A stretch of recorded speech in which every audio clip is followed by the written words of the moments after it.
taking the pressure off, experimentation is so important. If I don't experiment, if I don't approach it with curiosity, I'm never going to know whether it worked or it didn't work. Taking that leap of faith to be like, I know things and I don't know some things that I'm only going to find out if I rip that Band-Aid off and be like, let's roll with it. I'm Melanie Barr. Welcome back to the She Built It podcast, your go-to place to empower you to live the life and business that you crave. I'm here to talk about everything from having the courage to make life and career leaps to the details of how to lead effectively, create successful teams, implement strategies for growth, and infuse tech innovation. I'm here to celebrate your wins and navigate through your challenges. I live in the city now, but I grew up in a town of 1,000 people. I've navigated major life leaps, a senior level corporate career, worked in professional sports, and now as a successful entrepreneur who loves business, technology, family, and making meaningful connections with you and the She Built It community. I also love a good workout and dose of self-care. Magic happens when we focus on the part of ourselves and our business that brings us joy. So turn up the audio, open your favorite notes app, grab your favorite drink, and here we go. Welcome back to the She Built It podcast. Thank you for joining us, Riddhi. You worked with several consumer brands in various industries. How do you incorporate storytelling into UX design? And why do you think it's crucial for creating a strong user experience? I have a background in psychology, and just growing up in a huge house with multiple personalities, I realized that people and behavior, who they are, the way they consume content, or even what they purchase, whether it's I am the brand of kombucha that I'm buying, or whether my default is Netflix versus HBO. It's so rooted in convenience sometimes, or also my personal beliefs or a user's personal beliefs, and they differ so much. And I cracked that code when I was in marketing, that at the end of the day, it all comes down to psychology and how people are consuming content, how people are interacting with anything, whether it's in person or online. And that's why I clubbed it together. And we call ourselves scientific storytellers because it's research and it's listening and understanding. But at the same time, there's this component of how to surprise them, how to surprise your audience, and in a pleasant way, of course, or give them exactly what they want. So it's very R&D, and that's what I really like about design and storytelling. It's so interesting because so often we buy things based on emotions. And if you think through that process during the sales process, it's really interesting. And you're right, we see so many of the same things that being delighted in something might move the needle in selling a product. Exactly. Decision fatigue is real. We're just bombarded so much. And you're absolutely right about emotion being at our core. When we go to a movie and we get moved by a movie, whether we cry or laugh, that's the movie we end up rewatching, even if it made us sad, because it made you feel something. And thankfully, we're in this time where design has evolved so much that people are now using it, not just as a medium of aesthetics, but also as a medium of how do we connect people overall. It's really fun. And even thinking through colors and brand colors and design can be really fun when you start to dive into it. There's this terminology called shiitake, and I had no idea it existed before I got into UX designing. And it's all about behavior nudges, which is so much of nurture and nature debate that we go back to. It's like we are predispositioned to like something and not like something, or favor something and not favor something. But at the same time, our experiences collectively and individually shape our preferences at the end of the day. So it's that creative problem solving for us, which is really fun because every subset of personalities and like users are so different. And it's always even delightful for us. I always get to learn something because I'm not always in the same wavelength as every single user we're designing for. And it's a constant learning loop, not even a curve, but you're just constantly spiraling upwards. And I don't know if this is true or not. They say if you have a red plate, red will make you want to eat more. It is true. Red will make you hungry because of the color itself. It has a backing in terms of like research. But at the same time, we hear it so many times that it's almost like power of suggestion sometimes as well. And also telling people not to do something. So if I tell you, don't think about an elephant, you're instantly thinking about an elephant. So it's recency bias or thinking about something that somebody tells you, don't think about it at all. You've helped companies build strong social media communities. How do social media insights influence your UX design process? Not a lot of brands look at social media as a user research community at all, or even a platform. Social media, now so much of the world is so digital and people are best friends sometimes without ever meeting each other, right? And it becomes very collective. Again, you're so individualistic and singular. Your experiences could be so singular in your personal life, but online, these are just collective pools. So what I learned through my marketing experience was that you just have to listen to what they're commenting sometimes. It's as simple as that. Or sometimes it's as complicated as how would you want this product to be designed? Like, how would it make your life easier? I would always be surprised by the answers they would give me because I was very young back then. For instance, if I was like creating a marketing campaign for a mother, I had no idea what mothers want or like what their days even looked like. But then hearing them, I would just be like, that makes so much sense. You have no time. Of course, you want this to be waterproof. It's little things and it's simple, but it is so effective. You just have to ask the right questions. Yeah, it's so true. It's like listening is so important. You ask your community what they want. And if you have the knowledge, give it to them. It's complicated, but also simple at the same time. Exactly. And also listening is hard for a lot of people. Just like talking is hard for a lot of people. Every single day we go through this and we're surrounded by humans constantly, but we never really take the time to understand where they're coming from. And it's all rooted in communication. It's also hard to be vulnerable at times, but I think sometimes that vulnerability makes someone relate to you or be closer to you or your brand. That is very true. We're not willing to be vulnerable because we have this image that most brands want to represent. And that's why sometimes it's also so hard when we take on clients for us to separate the founder from the brand. Because especially when you work with disruptors and people, even small businesses, for them, the person becomes the brand. And we have to reverse it. And we have to ask them, how do you want your consumers to feel? How do you want them to feel when they look at your brand? Do you want them to get up and be like, I am going to start running because I am motivated? Or do you want them to be like, I'm just going to have a lazy night in because I feel comforted and I feel warm? So separating the image and with people, vulnerability is always going to be hard. So for me, it's how do we make this about your brand and not just about you? It's an extension of you, not just you.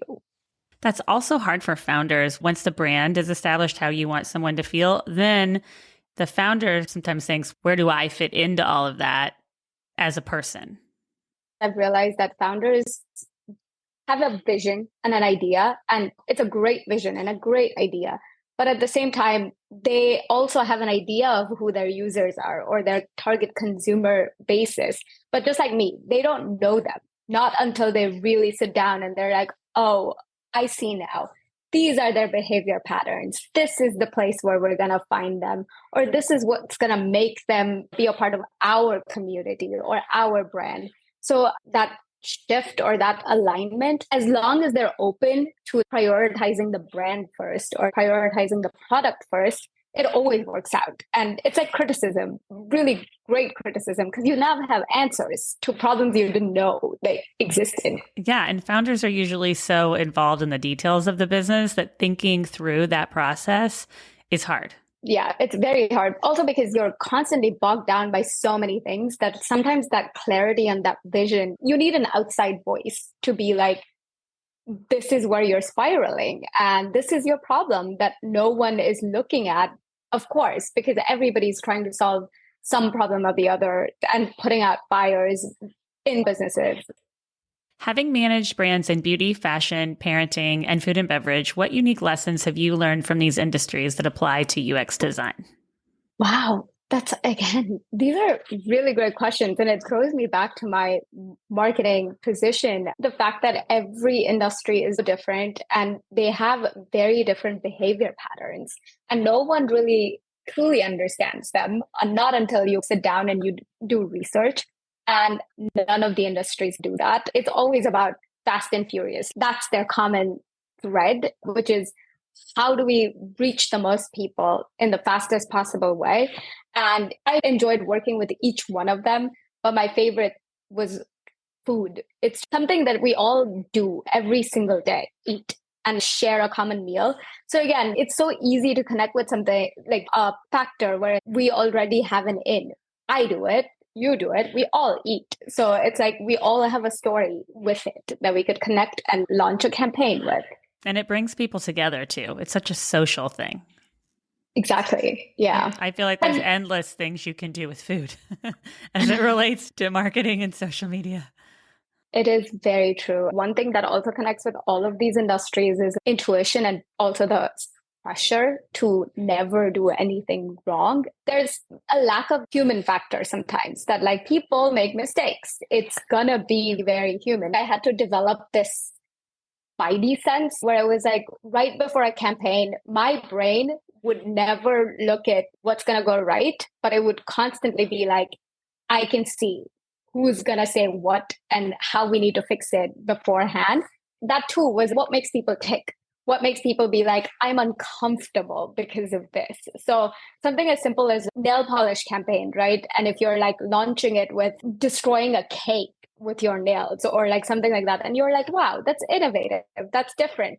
My brain was constantly like, somebody's going to talk about how disgusting this is, or why are you doing this? It's that also like taking the pressure off. Experimentation is so important. If I don't experiment, if I don't approach it with curiosity, I'm never going to know whether it worked or it didn't work. Taking that leap of faith to be like, I know things and I don't know some things that I'm only going to find out if I rip that Band-Aid off and be like, let's roll with it. And then we'll take care of it when we're in the thick of it. We'll approach it with good intentions. And as long as that's there, it calms you down overall, no matter what the industry. And that's where your psychology background comes in. And I find it so interesting with a deep understanding of human behavior. How does this knowledge enhance your ability to design user-friendly products, like you were mentioning, to deeply think about how someone's going to respond to design or a social campaign? I should have a scientific answer to this. I grew up in a really big family, and I am the eldest daughter of this family. So I have 4 other siblings and 13 other adults all living in the same house. So for me, it felt like I always could predict people's behaviors. I knew if I wanted something, I had to go to my dad, not my mom. If I want something else that my dad is going to refuse, I have to go to my aunt, not my mom or dad. So it's also understanding and predicting what people like and what they don't like. And it's putting your implicit bias aside. Because I'm sure if I ever approached it with, oh, I hate this purple shirt, but my sister is going to love it. And so I have to make a decision, even when I'm making that product or building that product. As a team, we sit down and we list it out that what are our implicit biases? And as a woman, I might think that all women have this gut instinct because we have the survival instinct. And a male designer on our team would be like, yes, but we should not be discounting men as not having any survival instinct such that they're never going to press this SOS button. So it's a lot about really understanding if I do this, there are 2 ways they're going to behave. Yes or no. And then sometimes it's like a third option, which is maybe. And I am never going to know that unless and until I talk to the users or I see them behave that, oh, the hamburger menu should be on the right. And then they're constantly looking for it somewhere else. So it's a preset notions that we have about human beings and what they like. Sometimes the answer is as simple as, what does their day look like? What apps do they interact with? And we take it from there. And a lot of times it comes down to asking the right questions. And what are they doing? What are they not doing? It's so funny because how we grow up comes into what we do so much. I think back, I moved to LA when I was really young, and my father taught me to be aware of my surroundings. Part of what you're talking about is paying attention. You pay attention to whether your sister likes the purple shirt, knowing that you don't, but it's okay, I don't, but who else would? Not everyone has that emotional intelligence as deeply curated. You're so right about that. I don't think we all pay attention to how people around us behave or how they perceive the world. Sometimes it's just like that simple. Yeah. Yeah. It's important too, when we put out a campaign, to think through, how is our community going to respond to this? Because that's really what because we're not always going to be everything to everyone. Yeah, that's also a very hard truth that you have to design with, keeping in mind with, like, you're not going to be able to get 100% of the users to like it. There's always going to be room for improvement.